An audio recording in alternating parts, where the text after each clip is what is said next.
welcome to the lecture. Dr. O here. Today I'm going to talk about externality. Externality is the first we are going to looking at as the culprit of market failure. So far what we learned based on the welfare economics we measured at even, we just pursue competitive equilibrium from the market is the most efficient solution to solve basic fundamental economic problems. So by doing so, just to let market do can deliver us the most efficient solution. In other words, consumer surplus plus producer surplus will be maximized at the equilibrium.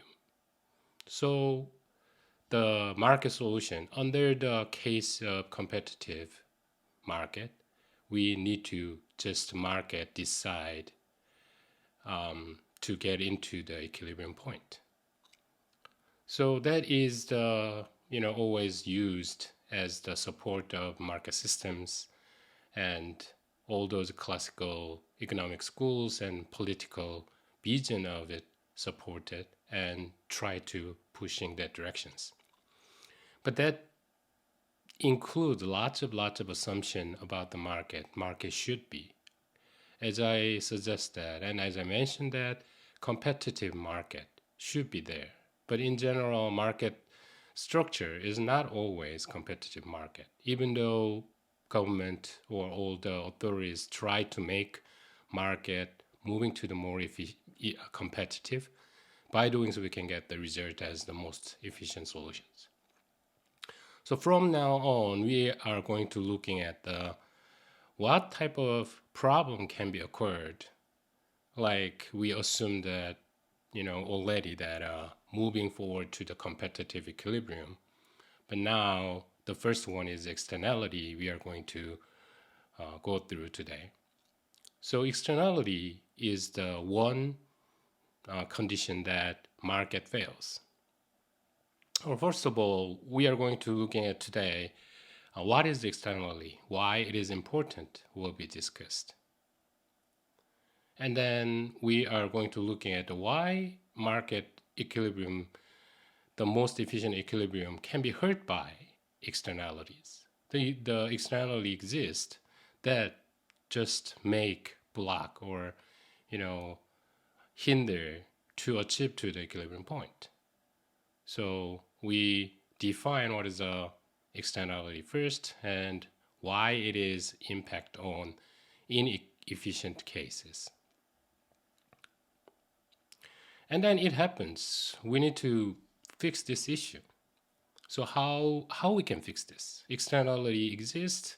How we can make it to the efficient solutions? So what type of policy or what kind of remedy, what kind of action we need to put in on under this situation is the next topic we are discuss. The other thing is, even though externally exists, there is some other action we can do individually. As all the condition holds, individual transaction, just reducing the externality problem or just clear up the externalities. So all those things we'll discuss step by step from now on. So individual solution approach is the later part of discussions. But those kind of individual solution that is always works, then it's a great thing we need to push that directions. But sometimes it does not work properly. So under what cases, what type of thing, what kind of circumstance we cannot deliver that directions, we will discuss very last moment. So today's, the plan of this lecture is like this. We try to understand what is externalities and all the examples of externalities and how we can fix it as a government policy or government involving this issue to solve the problem. And sometimes individually or private solution also exists, and that kind of method can be applied. how we can solve the problem, externality problem, by using individual solutions. And then under what chance or what type of cases we cannot deal with this issue privately. So without government, sometimes good negotiation make this issue clear up, but sometimes it is not working. So that is the plan of today's lecture. Now, first, we are define what the externality is. Externality is the uncompensated impact of one person's action on the well-being of a bystander. We can define it, from borrow the textbook definitions. But basically, externality is inside of market, we are not aware of this kind of thing happens, but as a byproduct, even though we try to ignore it, individual transaction, we don't care that much of it, but actually it is happening. And that event impact on one side of well-beings.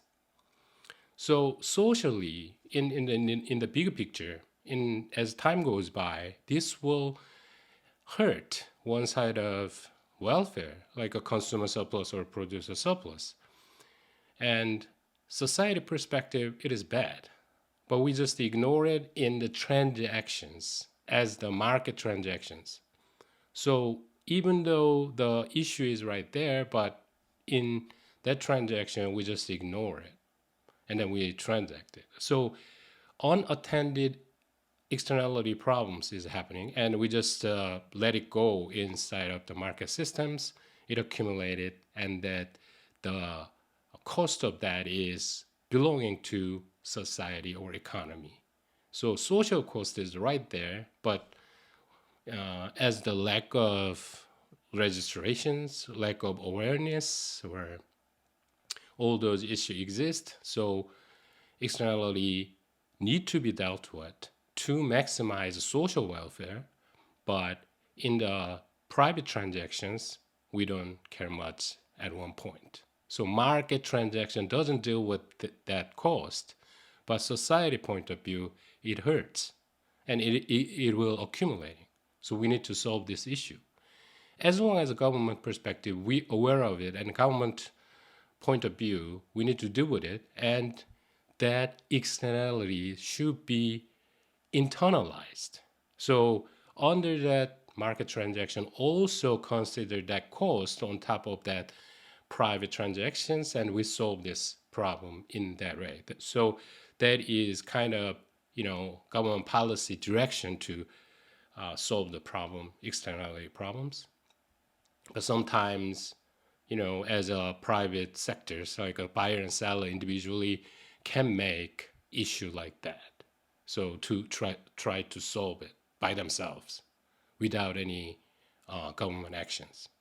So in general, mainstream economist perspective, the better way is, it should be dealt with inside of the market, and we can deal with this without government interventions. But in general, or in the first place, it is really hard to make internalize of externality. We start aware of it, and then we try to fix it. So we need to see one by one. And that externally, in private transaction in the first time, someone's action or some result can hurt the society, but it is not internalized, and we didn't realize in the market system. So externality is right there, but social welfare perspective, it is not the most efficient solutions.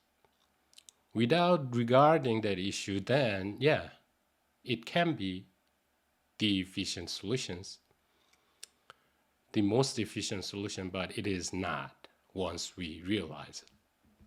So we looking at the thing a little bit later by looking at the graph of it. One thing I want to note is there is two direction of externality. One side is a positive, one side is negative.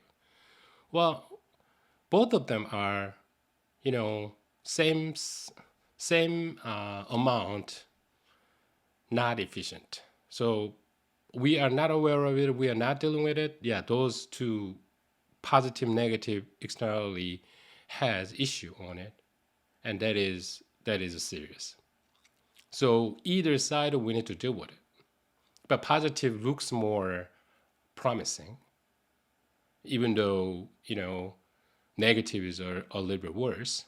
But in the long run, social perspective, social welfare perspective, both of them all need to be dealt. So one by one, we're looking at the examples, and yeah, you will realize this is not the difficult issue. So as long as the terms and what externality really means, even though the definition itself kind of confusing, like once again, the uncompensated impact of one person's action on the well-being of a bystander. So yeah, definition-wise, it is a little bit hard to understand. But as long as you hear the examples, then yeah, it is easy to understand, make yourself understood. So let's see one by one as the example. Negative externality, there is long lines of examples, but one easy thing is air pollutions or water pollutions. So air pollution from a factory or water pollution from the factory. Pollution is well used, many times used in the example of negative externalities. And all other things like your neighbor has a dog and always barking, noise is producing, but then neighbor not directly pay you about that cost, even though you're annoyed about the noise and those things, right? In the market, it is not like properly compensated. And sometimes byproduct, you producing some product and air is polluted by that, even the company doesn't deal that pollution issue seriously. And in the past, the government also doesn't have any idea about it. We just let it go. Nowadays, worldwide, very concerned about environmental change and weather changes, weather getting weird and stranger as time goes by. And there is a lot of action in world organizations to reducing the air pollutions and water pollutions. So greenhouse effect and all those issues right now, it is well known, every country agree with those kind of directions of movement. But think about this air pollution is not dealt well from the industrial revolutions. At that time, England was notorious, like a lot of factories was built in it, and economy is developed by concentrating on second industry. And then their byproduct was all different kinds of pollutants is coming out from the factory. They didn't dealt really well. But nowadays we criticize a lot to China, for example, because yeah, China has the role of factory of Earth for a long time, like 20 years now. So in that perspective, even though European countries and U.S. and Korea even did develop already, and they did making a lot of pollutants before, but now standard changes. Now China just want to develop their economy, but now they have a lot of issue additionally need to deal with because Earth cannot survive with this kind of processes are still going. So that is a very important and serious issues. Right now we are aware of it, but in the past we didn't care much of it. So it is not just China's problem. We did already, like all other countries, a developed country did it, make this Earth miserable right now situations, but they just want to make from now on Like no more serious pollutant is coming out or emit from the factory is not allowed. So China's perspective, they think that it is not fair, but you know, in as the citizen of on Earth, right, worldwide, then we need to care about this issue and need to deal with it as soon as possible. But anyway, yeah, externality, negative externality is the one good example of pollutions, air pollutions from the factory, water pollution from the factory. So let me put this a little bit differently. Yeah, for example, there is one beautiful river, and everybody can access that clean, crisp looks nice river we enjoyed. Somebody as a the kind of park outside, enjoy the scenery. Somebody just using the water from that rivers, but suddenly one company is installed upstream on the rivers.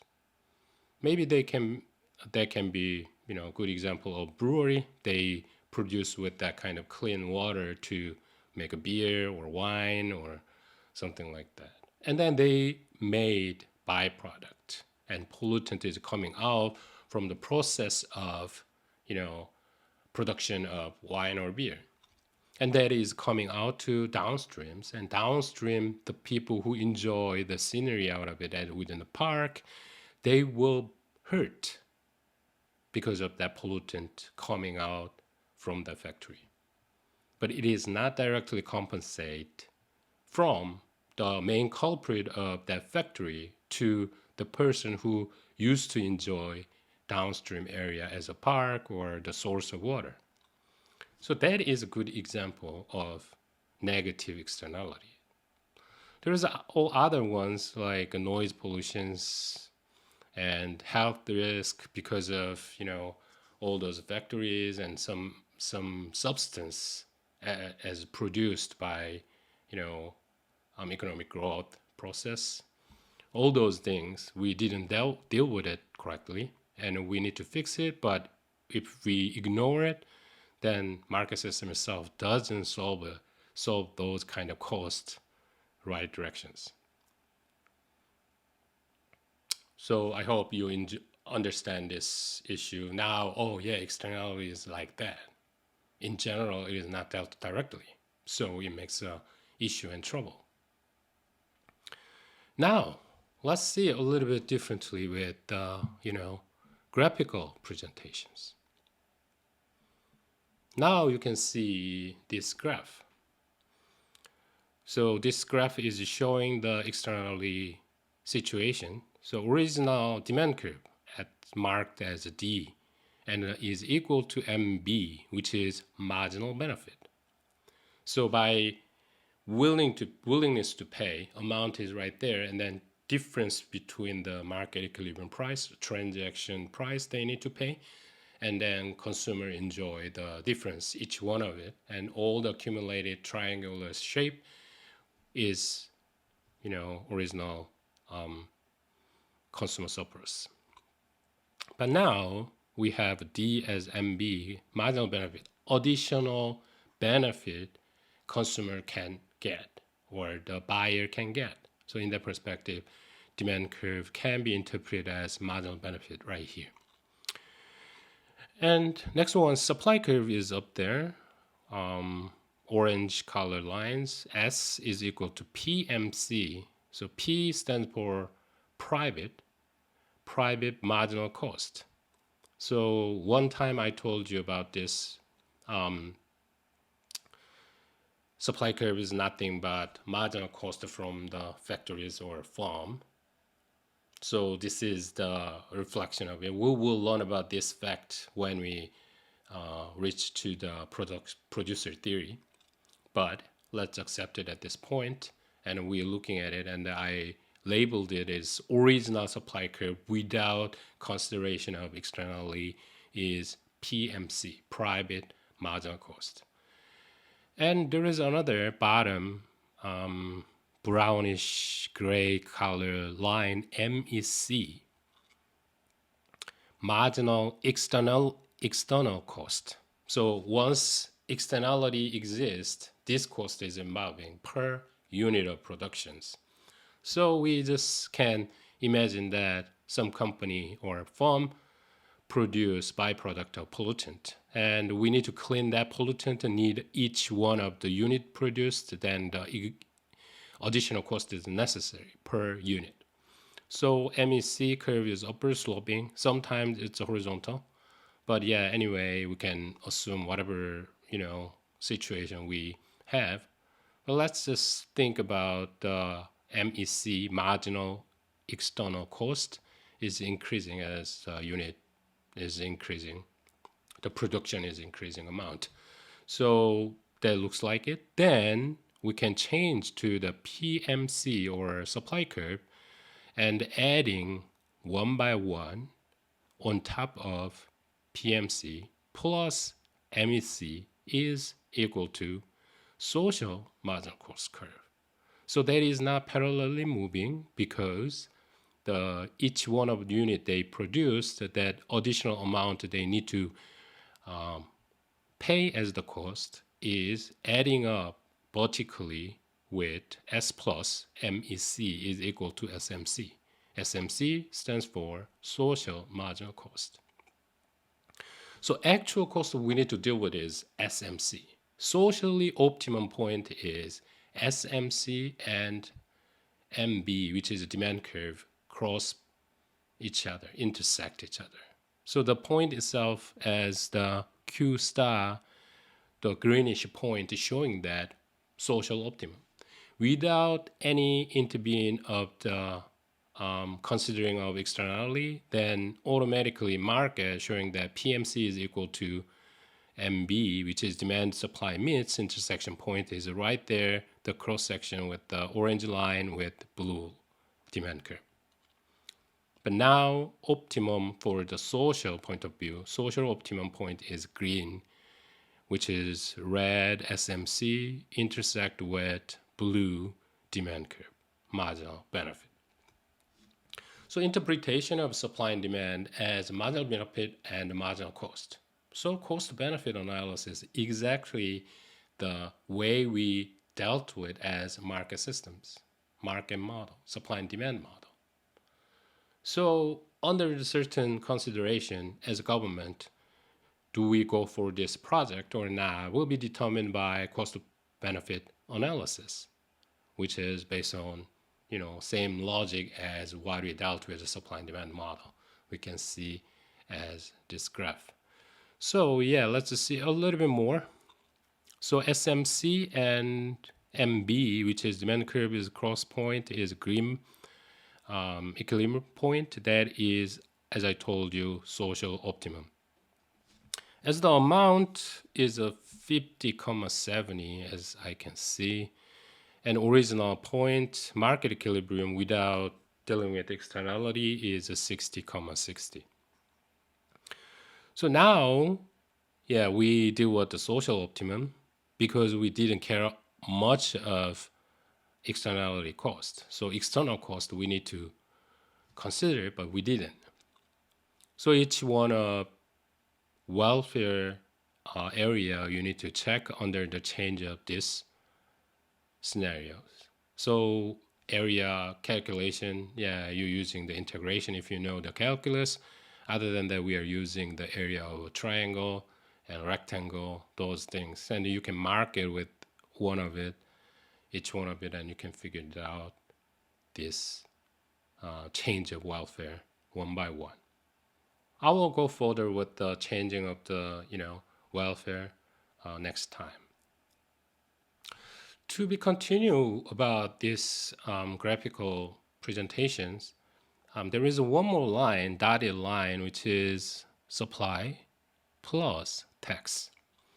So once externalities exist, we need to internalize it. Externality means that there is no compensation in the system. So under this situation happens, we need to that externality to internalize or taking care of it.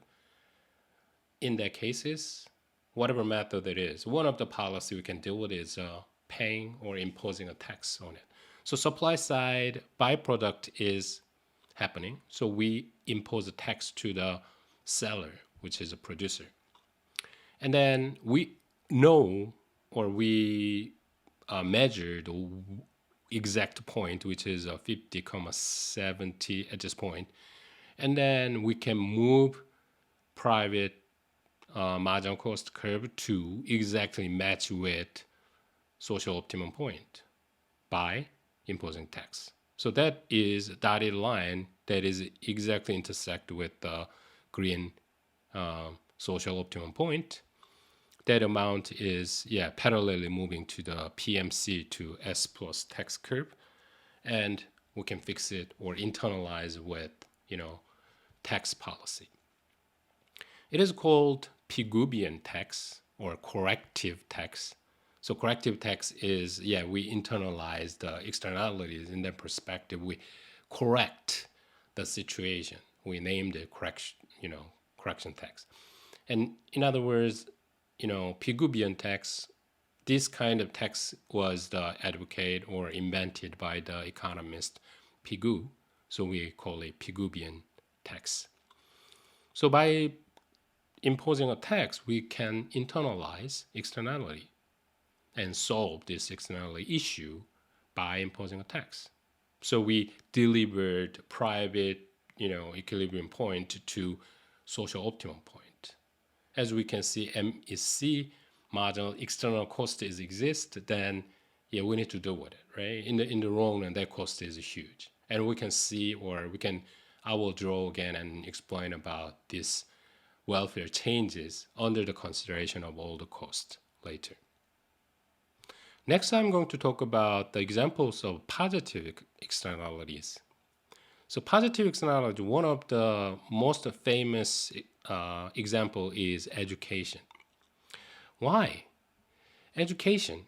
Education has a lot of impact, but usually education is lot of ignorance and value will be less, and in private setting it'll undersupplied all the time because we don't know true impact of education.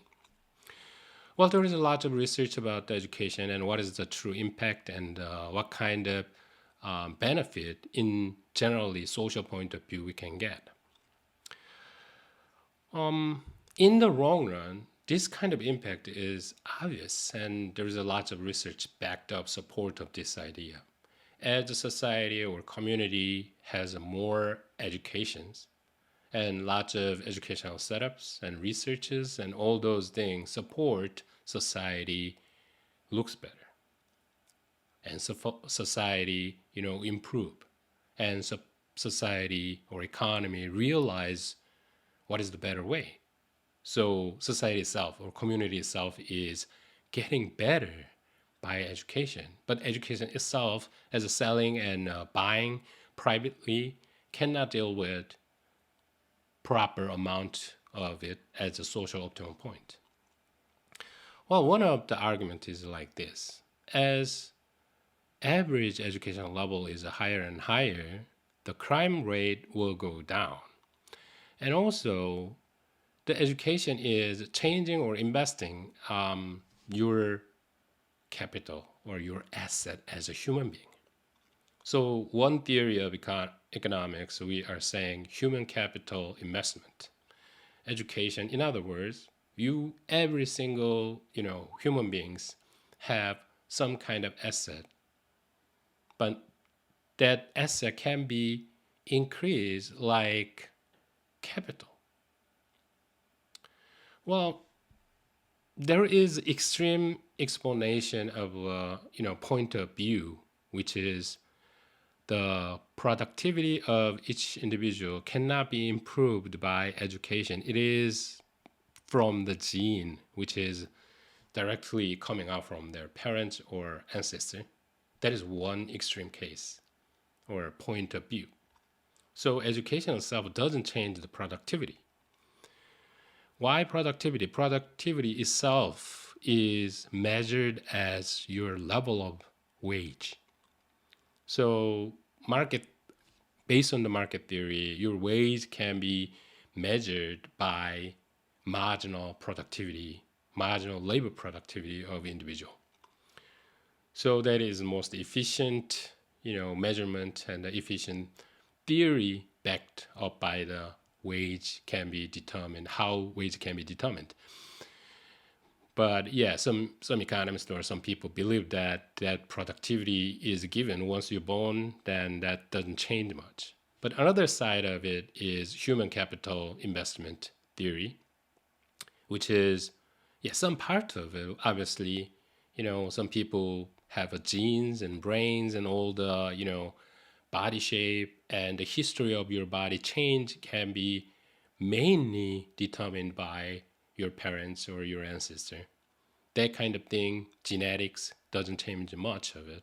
It's a very similar pattern. If you know the history of like disease of your parents, then you may have a good understanding of when you need to deal with a certain type of disease or a certain type of things you need to deal with medically. So in that direction is a one extreme, but there is some kind of understanding that, oh yeah, it is determined by it, but still there is some kind of area or range of it. By training, by learning, you can improve your productivity. So that's another side of it, human capital investment.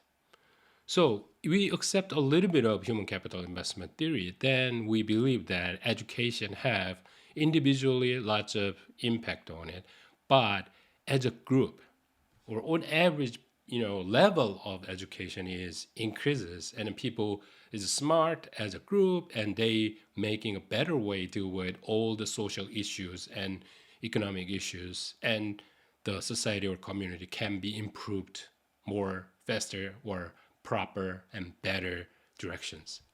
So that's the point, positive externality. And there is a lot of research about it, right? On average, education level is higher, the society is healthier and better and improve well, and there is some kind of momentum to moving forward and moving better and better in the future. So that is one thing. And another thing we learned about during this, past 3-4 years under the COVID situation, vaccination, right? One people just vaccinated doesn't mean that we go through this pandemic easily. Huge amount of people vaccinated and the number of infected is reducing as a community, then it is easy to handle or control the situation. Well, there is all other theories and based on those lines, yeah, huge different stories. Like, as a group, we get infected, and then we have a kind of impact of vaccination is happened once everybody get infected and cured by nature. But the problem is all the fatal rate is different depending on the history of disease or your body types and the endurance of that viruses and all those different issues. Like a fatal or death is a real issue of it. So lots of direction we deal with this. And yeah, under the sense of it, it is bad for get infected, and under that kind of infections, your income will discontinued. Sometimes losing a job because of it, and all those bad things we try to prevent and fight against it. So far, we are almost out of it, but still have a good understanding of it. So once community decide or majority try to vaccinate it, the impact of whole society or community or economy can be better with it. So only one just vaccinated doesn't have any benefit, but the group or number is bigger and bigger. The all whole community perspective have lots of benefit out of it. So yeah, it's a good example of positive externality. So positive externality cases is a little bit different from the negative cases. The negative cases are given with the graphical presentation. The difference is, yeah, this one is always under provision. Under the recall the negative cases, yeah, social optimum is the quantity should be less produced, right? And the transaction amount should be less than that. But positive cases, sure, it should be more produced, but under the private cases, it's always underproduced or under transacted. So how we can boost it?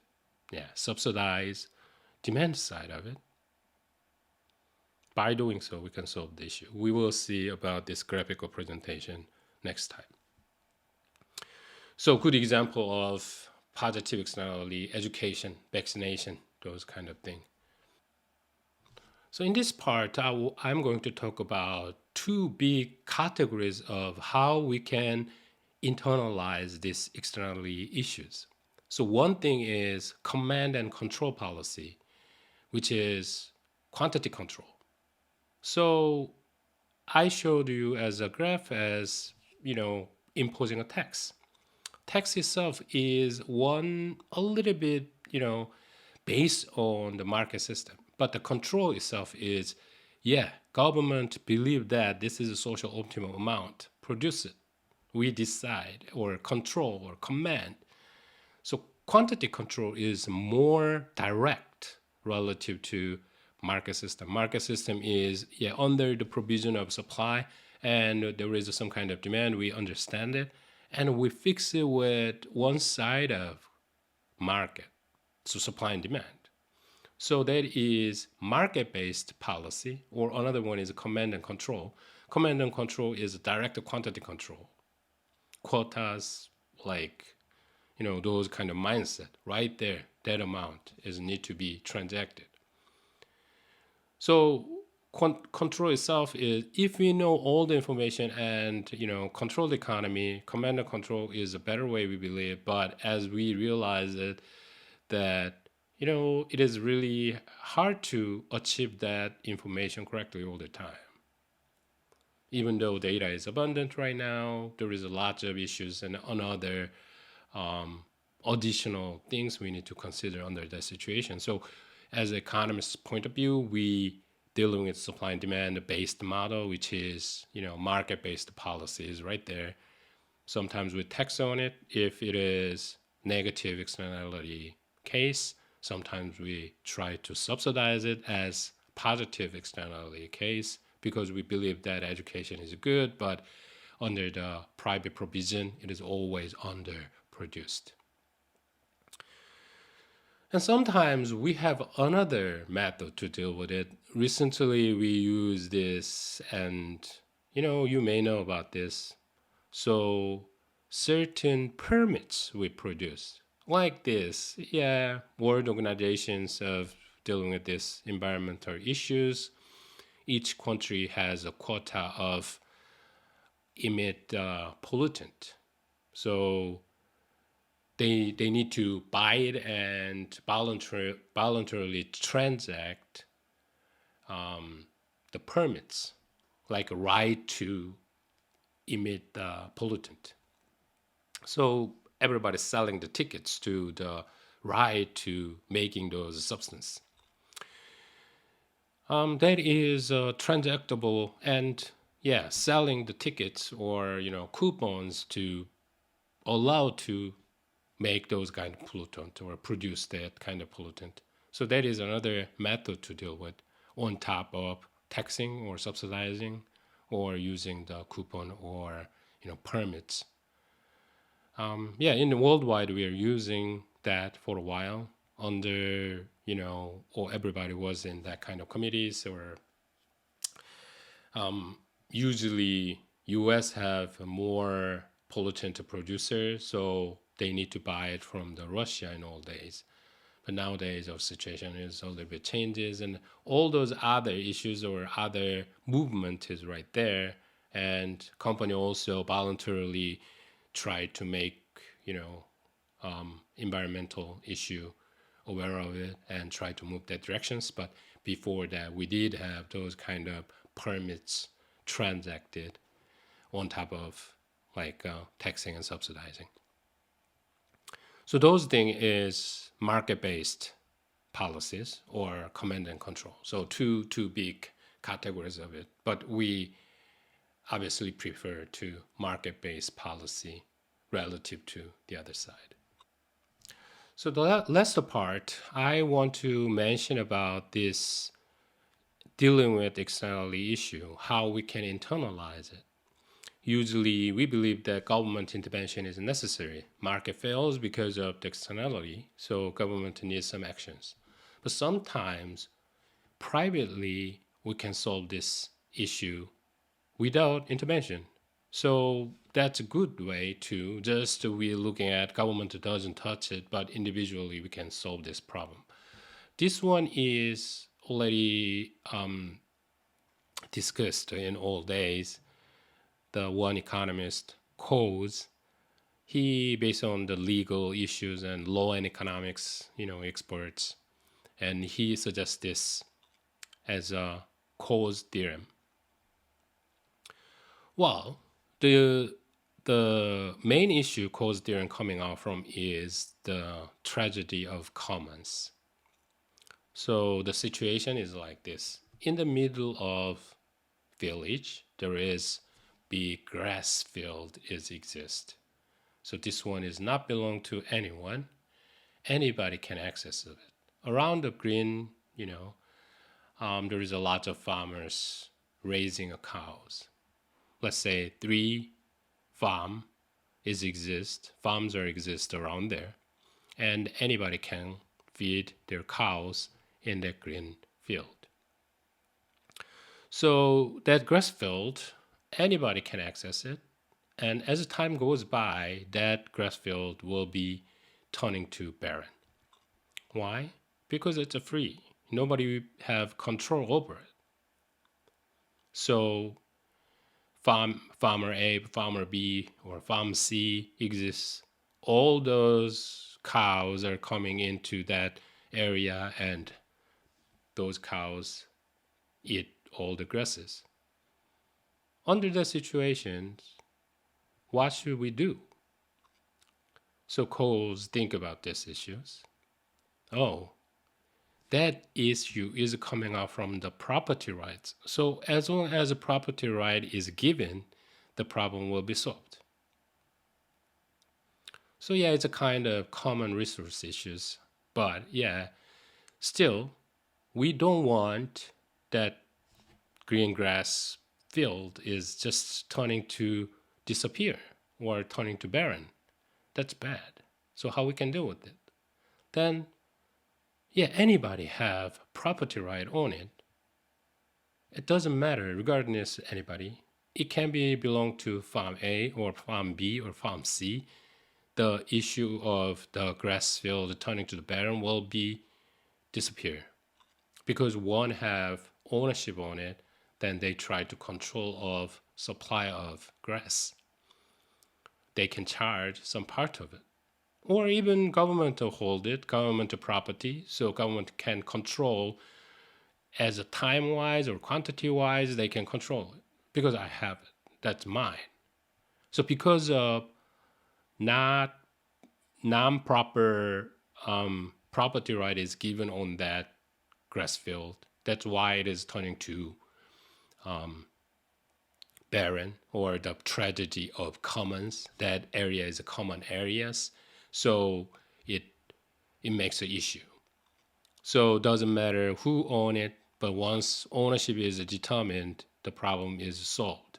So under the externality issues, as long as that culprit or that the main reason of the problem, we aware of it and assign that kind of rights to someone else or exactly to one the somebody who responsible of it, right?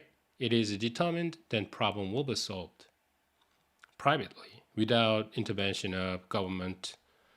This externally issue can be dealt or internalized to the system, market system inside of it.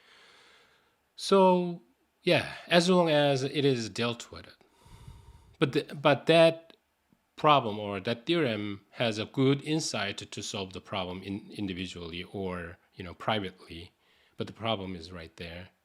What type of problem? Under the consideration of pollution issues. Downstream there is a lot of people enjoying the river already, but they cannot ask to company that, oh, you need to pay me with certain cost. Individually it can be happen, but it takes a time. The system or other transaction is not easily determined. How it is working and under what situation it doesn't work, it is really hard to fix it in that private transaction or private solutions. Number one is the transaction cost. We need to consider about this. So transaction cost is, market system itself, we know, everybody know as a common knowledge, in you are going to the market to transact it, there is a price and there is a lot of people, buyer and seller there. So without any additional consideration or sharing of information and fight with your positions, doesn't need to be. There is a price, there is a product, and when you pay the price, then you can get that product automatically. But individual transaction cases, it is a lot of involving of transaction cost. You need to find out all the search cost to where is the best place to transact and what is the price each one of it if market is not exist. So under that transaction, all those transactions, there is a cost involving, but in the market system itself, you don't have that much of it. But as long as the transaction cost is low, individually we can solve this problem. But in reality, it is really hard. Inside of the business perspective, it is easy. Like they group easily, and sometimes grouping itself is not the right things. Like collusion can be happen. So all the authority keep an eye on it. But unionizing consumer side is really hard. There is a lot of difference of taste and preference, and each individual have a different situation. So making a group of it and making a power, political power to negotiate, that is really hard. So all those things can make transaction cost is high. So externally, in that cases, cannot be solved easily with the Coase theorem suggest. And all those involving with the transaction cost. And on top of that, there is other issues like if the group itself is a large one side and the other side is really large, and getting ideas and all the problem issues, and then uniformizing uniform idea or argument cannot be easily derived from the groups. Number of involving people is higher, so the number of people is higher in one groups, and the making of one idea or one side of transaction or conclusion cannot be easily delivered. So those things can be also on top of or inclusive in the transaction cost we can consider, but there is other small on top of, or you can separate that problem with maybe coordinations or those kind of naming is possible, but you can generalize with transaction cost. Once transaction cost is really high, it is really hard to deal with under the sense of a private solution, which is Coase theorem. So today we discuss about externalities. What is externalities, and example of externality. Externality can be separate or categorized with negative and positive, and each case of it, and how we can deal with it. Government intervention as the taxing or subsidizing or selling the rights, coupons, tickets can be the possible way to deal with the externalities. But as we see, the Coase theorem suggests privately internalize the externality issues as well, but under the case of transaction cost is very minimal. Once transaction cost is really high, it is really hard to deal with the individually, then government should involve in this issue to solve these externality issues. I hope you understand well, and we're gonna see these topics again next time. A little bit of small topics inside of this lecture I mentioned. Thanks for listening. Have a good one. See you soon.